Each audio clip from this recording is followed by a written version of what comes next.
Games have a tendency to make items that are just way overpowered, so I decided to make this video going over those OP guns or builds through the years. Some have been patched or removed, but when they were at their best, they were infuriating. This is by no means a definitive list, and if I haven't played the game, I'm not including it, so if I missed anything, put them in the comments.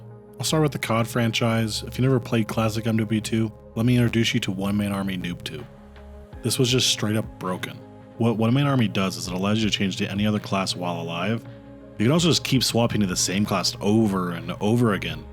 So when you used up your 2 noob tubes, just use One Man Army, which when it's pro took 3 seconds, and you have infinite noob tubes. You then add Danger Close Pro that increase explosive damage and add claymores. All you need to do is join an FFA lobby, camp a window with 2 claymores at the door, and you will never die. I only got 3 nukes in MW2, and 2 of them were from doing this. Also, a funny part, right when you spawn in, you can do a noob tube setup, so that you immediately get a few kills as they spawn in, and immediately hear spawn die, spawn die, spawn die, spawn die, spawn die, spawn die! This was insanely useful for domination where you can learn a lineup to hit the flag, or just switch to a normal class and search and destroy after spamming it for 30 seconds of a match. This game had so many broken builds, like dual wielding the model shotguns, where each one of them was a one shot and you could just keep shooting them. This game was kind of special, that everything was OP, but I think One Man Army Noob Tube really stood out to me for at least being the most OP. Black Ops 2 had some very broken guns at launch. The DSR-50 was a monster. It aimed in as fast or even faster than the Ballista and was always a one-shot kill even through walls. It eventually got nerfed with its scope and speed as well as damage, and people started using the Ballista, but for a time this gun was damn good. Also, the launch PDW was actually insane. My first 30 levels when I played at launch, my KD was 7. But then the recoil got increased and range decreased along with all the SMGs getting a nerf to hip fire. My KD slowly decreased down and got into trick shotting and jumping off the map. My KD now rests at like 0.9. The only OP gun in the current game is honestly the MSMC, but the game feels pretty balanced now. Black Ops 1 had one of my favorite guns of all time, which was the Galil. You put a suppressor on that thing and it did great damage. High fire rate, it just sounded incredible. One of the best guns for zombies. This definitely isn't the most broken gun on the list, but man was this gun satisfying to use. Black Ops 1 still has some of the best gunplay of any COD. Switching franchises to CSGO. Out of my way, son! Door stuck! This game is really balanced now. The LMGs are laughably bad, but nothing really feels broken. However, there was the infamous release of the R8 revolver. This thing costed $600, and for those that don't play, that is very cheap. The AWP is $4,700, which is arguably the best gun in the game. This gun was a one hit to the body, so it got named the Pocket AWP. It ruined pro play, it ruined casual play, because there was no such thing as a save round now. You could kill a fully kitted team with a $600 pistol. The gun got absolutely nerfed into the ground and is only really used as a joke. It's a fun gun, but there's no reason to use it over the Deagle. It shoots slower and has worse accuracy, but it is fun to use, I'll give it that. Some people bought stockpiles of R8 revolvers waiting for it to get buffed again and more popular, but that has yet to ever happen and probably won't. Also, a personal favorite of mine was the pre-nerf UMP45. The gun at that time was a literal rifle. You were able to get kills all the way across the map with it. It was just a better FAMAS for half the cost. Then the patch came out halving its damage range and making it a more balanced gun for close and medium range now. There's been a lot of broken guns in CSGO, like the Tech 9 and countless others, but they all got patched and the game is pretty balanced now, I'd say. Battlefield 3 had one of those broken guns of all time with the USAS frag rounds. It was essentially a grenade with raptor rounds and perfect accuracy. If you played a compact map like Metro, you easily won the game with it. Just spray down a hallway and everything's dead. You could take out the sun with this gun. Okay, fair enough. They ended up bringing it back at Battlefield 4 as a special pickup on some maps, which I thought was a pretty cool callback. There was also something even more broken. I didn't know till looking into it, but there was a glitch up for weeks where if you put an underbarrel shotgun on a weapon, each pellet would take the characteristics of the gun it's mounted on. So if you put it on a high damage gun, every pellet would be that bullet. You would snipe people across the map with an underbarrel shotgun. That thing looked absolutely broken and kind of fun to kill a sniper with a shotgun. Fortnite's also known to have an OP item about every single season, but a few really stood out to me. You of course have to bring up the sword. There was only one on the map, so you know if you were dropping on it, it was going to be a hellhole and half the lobby was going to want it. The sword gave you 200 extra health for a total of 400, 1 health and shield a second, passive, as well as every kill granted 50 shield and health per kill. There was a diving ability that allowed you to dive through almost any structure and jump scare kids, Every slash did 112 damage. The Fortnite World Cup was dominated by this weapon, of pros wiping out other pros easily. The sword was unfortunately vaulted pretty fast, but it's definitely one of the most broken guns to ever be in Fortnite. I also need to bring up the double pump shotgun, where in OG Fortnite, you take a shotgun that if hit to the head is one shot, full shield, full health. You got a second shotgun and then you can shoot and swap to the other one immediately. And then just shoot again and then swap and then shoot again.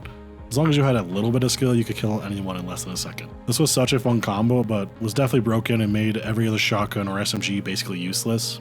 Some other honorable mentions are the Brute, Combat Shotgun Thanos, and the Shockwave Hammer. Every season has had at least one OP item, and I think that's a good thing. It was always fun to be OP and just pretend everyone we kill is just mad because they're dying to some BS broken build, and then looking up their Twitches and talking crap in their chat. The Halo series has a very sandboxy feel and doesn't really classify as a competitive shooter, so there's a lot of terrible guns and a lot of good guns. Most matches are decided by the power weapons, which is the sniper and rocket. However, one weapon stands out in the franchise, which is the Halo 1 pistol. This was the standard weapon, but was one of the best guns in the game. All it took was 2 shots to the body and 1 shot to the head to get a kill. It had good range, and there really wasn't many guns you would swap it out for. The thing that made it OP is that you also started with it, so even if the enemy has a sniper or rocket, you can still make some plays with the pistol. This also carries over to the campaign where it one-shots grunts and you can take down most enemies. This was basically a deagle with extended rounds shooting 50 cal bullets. Halo Reach also had its own, I wouldn't say overpowered necessarily, but rage-inducing for sure, which is Armor Lock. If you had it, you were instantly seen as a noob. It was a get out of jail free card. If you're about to die, pop Armor Lock. If you're about to get splattered, pop Armor Lock and kill the guy.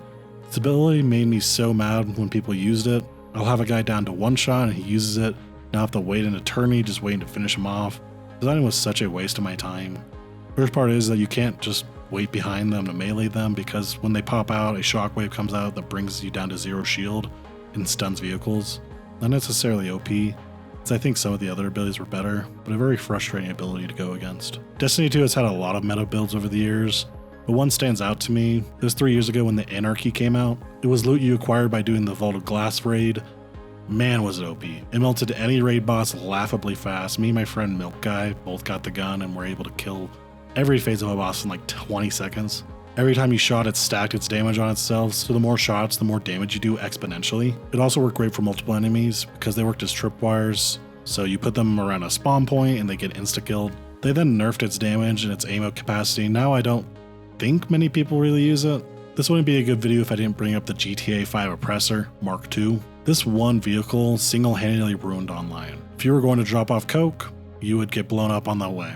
Any of those delivered to this place missions and public lobbies were terrorized by people in oppressors. It's a flying bike with lock-on missiles that can also just hover, has crazy maneuverability, it's basically impervious to crashing, it has flares for missiles, and it's fast. It does have some nice benefits other than just being annoying. Any mission or setup that allows you to use it, it can be completed about twice as fast than without it. They did nerf it, making the cost of entry a lot more, having to spend $8 million on it now rather than $2 million. Made it shoot less missiles and lock-on time was increased. It's still OP though, and it is the second biggest reason I hate online. The only thing more annoying is hackers, which are definitely the most OP. If you're new, never ask for money drops, they will reset your level and your money, then lock you in a cage. Overwatch is known for every new character released to be OP at launch, then get nerfed into the ground and buffed again about a year later. Briggs' launch was definitely the most chaotic though. She was a healer and a tank. Her shield had 600 HP, her bash stunned, and a whip every 5 seconds. And could heal herself and everyone around her by doing damage. So you pair her with Ryan and Zarya, it was a 3-shield meta. If Zarya ulted, you could take out the whole team. Your ult was the ultimate dive ult where no one could die if they were close to you. This luckily ended the Diva meta that lasted about 18 months, but man was it a shift. Every game was a swinging hammers and 2 Briggs fighting at the edge of the map. Brig then got nerf after nerf till she was unplayable. Now you only see really low level players or really high level players use her, since she kind of wears a lot of hats but just isn't really good at any of them. If you've ever played NBA 2K12, you would know how OP the Miami Heat were. You had LeBron, which all you had to do was go towards the basket and hold X. This was the most lower accurate LeBron of any 2K. He died on the cross for our sins and is the GOAT. Just driving with LeBron in the most contested defense, you're either making it or getting fouled. He was an unstoppable force. It was very brain dead and very easy. On top of LeBron, which let's be honest is all you need, you had Dwayne Wade, who was basically just a little LeBron, able to dunk and drive in. Bosch as a good rebounder and could even shoot threes. Ray Allen, one of the best 3-point shooters of all time, and Birdman. Every single person on the team excluding Birdman was a 3-point threat. So when they eventually started double teaming LeBron, You could pass to anyone so they could sink some threes. The amount of fast breakpoints you would get with Wade and LeBron James as well, it was consistent alley-oop city. This team was always banned in our household because there was really nothing to do against LeBron. Bordrlands 2 has a hell of a lot of OP guns, but the North Fleet probably takes the cake. By itself, you can wipe out entire bosses with just a couple of shots. You then combine it with Gunzerker, Grog Nozzle, and the B shield, and it's over. Most OP thing is using the Flacker and switching to the North Fleet, so every Flacker bullet counts as a North Fleet shot. You can take out the Warrior in just 1 second. There's not many bosses in the game that can even survive 10 seconds with the right build. Most good builds revolve around the North Fleet. I wanted to include something from the Fallout franchise, and all I could really think of was the mini nuke gun. Let me know if there's a better item, because I'm sure there was. The nuke gun was, as the name states, it shoots mini nukes. It would kill everything in a pretty big radius. It was pretty good for initiating fights, but if they got too close, it was pretty worthless since you would just kill yourself with it. It was a really fun gun, and going against it was really stupid. There's no way to dodge a damn nuke. This is probably a wild game to bring up, but Bloons Tower Defense 6. I'm playing this game an ungodly amount lately. I was going to do the Wizard since its tier 5s are all really good, and has one of the best cost-effective ways to take out MOABs and KMOs. I decided to go with the Buccaneer though, the boat. It's good at all points in the game. You can make an insane amount of money with it.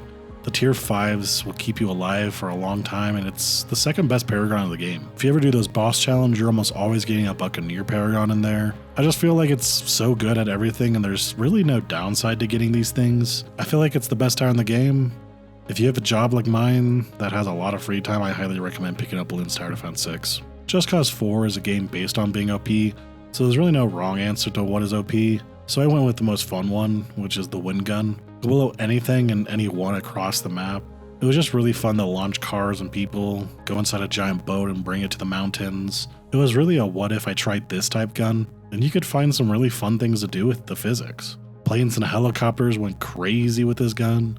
You fly across the map on top of a car. The wind gun is good fun and a thing to do when you're just tired of playing the campaign. This is another wild one to bring up at Happy Wheels, the Irresponsible Dad. If you kept hitting A and D repeatedly, you would fly and gain an insane amount of speed. You could cheese about any map. You could use your kid as a crash pad to make sure you live any fall. I watched like every episode Tobuscus made back in the day before he turned into, well, Tobuscus. Anyways, I hope you enjoyed the rant. Let me know if you agree with this list or if I missed an OP item you remember. I love reading your guys' comments. If you enjoyed, please leave a like and consider subscribing. It really helps out. Peace.